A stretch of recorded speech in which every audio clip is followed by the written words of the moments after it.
Je vous souhaite la bienvenue d'abord pour les Aquitains, mais également pour tous ceux qui viennent de la France entière. Je voudrais, au départ de mes propos, excuser le Conseil régional d'Aquitaine qui nous a toujours accompagnés ici dans la filière, puisque Mme Gendreau, qui est la responsable au Conseil régional des problèmes de forêt, malheureusement, elle ne peut nous accompagner ce matin, puisque le président Rousset lui a demandé d'aller sur d'autres lieux en région Aquitaine. Je voudrais plus particulièrement, en vous accueillant ce matin, saluer la présence de Bruno de Monquin, qui est le président du comité interprofessionnel du bois d'énergie, qui nous fait l'honneur d'être avec nous ce matin. Et puis je ne peux, parce que je ne citerai pas tout le monde, et lorsqu'on se lance dans cet exercice, on en oublie toujours. Il y en a un que je voudrais saluer, parce que c'est mon collègue, président du CERPEF du Pays de Loire, qui est Antoine Lamécourt, qui est également à la commission d'approvisionnement du comité interprofessionnel de bois énergie. Je voudrais ce matin, avant de démarrer mes propos, remercier Henri Husson. Henri Husson a fait l'exploit de vous mobiliser, de remplir cette salle, même de dépasser les normes de sécurité. Mais on ne le dira pas, puis à un moment donné, il faut assumer. Donc, en tant que président, j'assume, mais enfin, là, je ne suis pas responsable, hein, c'est l'INRA, donc il faut que je fasse attention. Mais je pense que tout se passera bien. Mais Henri et toute l'équipe qui t'a accompagné, vraiment, je voudrais te remercier pour ce que tu as fait et ce que tu fais pour le bois énergie.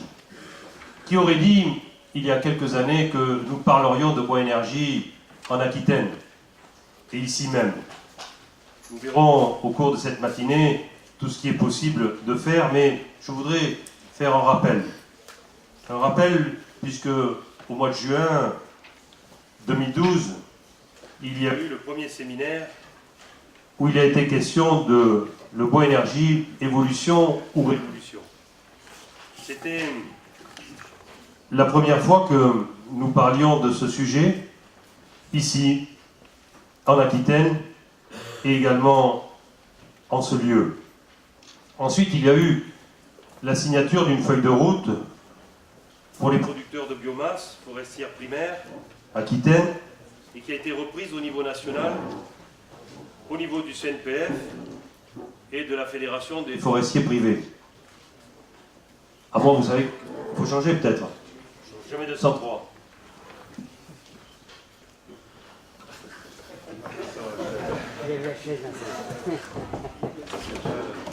Vous savez, moi, rien ne me déstabilise et j'ai l'habitude des micros. Donc il faut un pour essuyer les palâtres et c'est moi. Donc on y arrivera. J'ai la voix qui porte aussi, hein, donc vous savez, les meetings ont commencé, je suis dans une campagne, donc à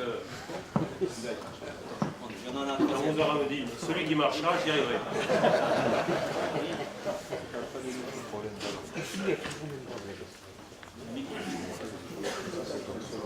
Micro CNPF. Peut-être que nous y arriverons. Je prends le matériel. Et celui-là est trop fort. Pour revenir donc et essayer de poursuivre sans être déstabilisé, je vous parlais de la signature de la feuille de route qui a été reprise au niveau national, à la fois par le CNPF et également par la Fédération des forestiers privés de France. Ensuite, il y a eu, et vous en rappelez aussi, la table ronde de Forexpo, les programmes européens, Enersilva et les travaux aquitains de Roscali.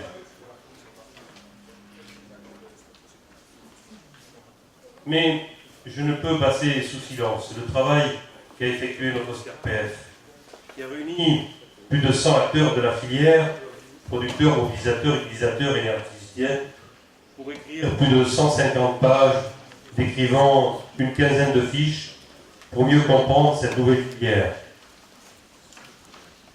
ainsi que de donner le choix supplémentaire aux sylviculteurs qui, je le rappelle, dans la période ici, ont tout perdu. Et je voudrais faire quelques remarques.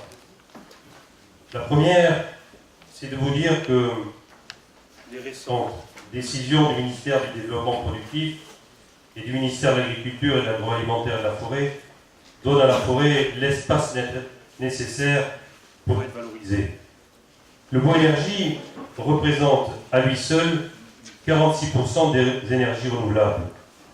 Nous sommes donc bien aujourd'hui sur un sujet d'importance stratégique, contribuant aux objectifs de l'entreprise France.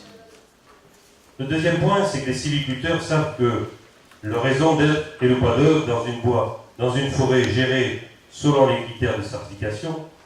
Ils savent que le bois énergie est une opportunité pour optimiser les itinéraires sylvicoles, pour produire du bois d'œuvre de qualité. La hiérarchie d'usage doit être respectée et nous le savons. Mais je tenais également à le rappeler.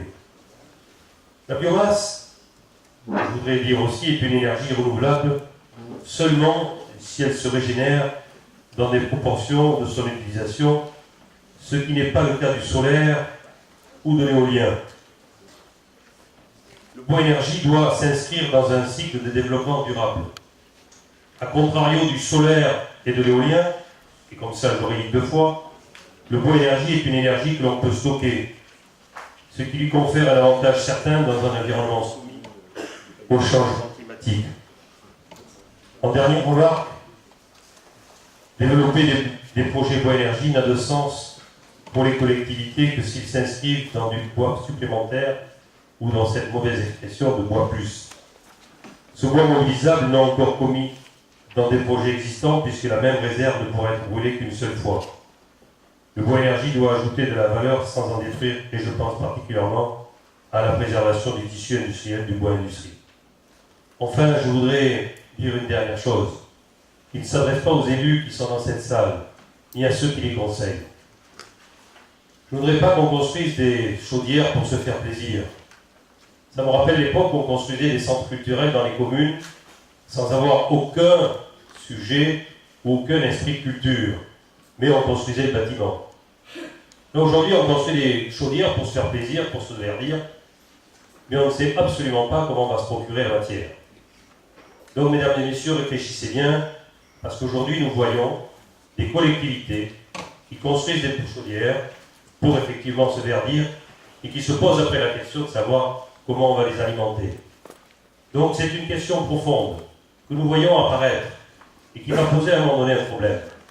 Donc, je vous l'évoque parce que j'ai quelques responsabilités et qui me font remonter au niveau des élus ce genre de sujet. Donc, j'espère que ce matin, vous nous apporterez un certain nombre de réponses. Je sais que vous allez y travailler. Moi, ce que je peux vous souhaiter, je viendrai conclure tout à l'heure, de bons travaux, une bonne invité et à tout à l'heure. J'espère que le micro marchera.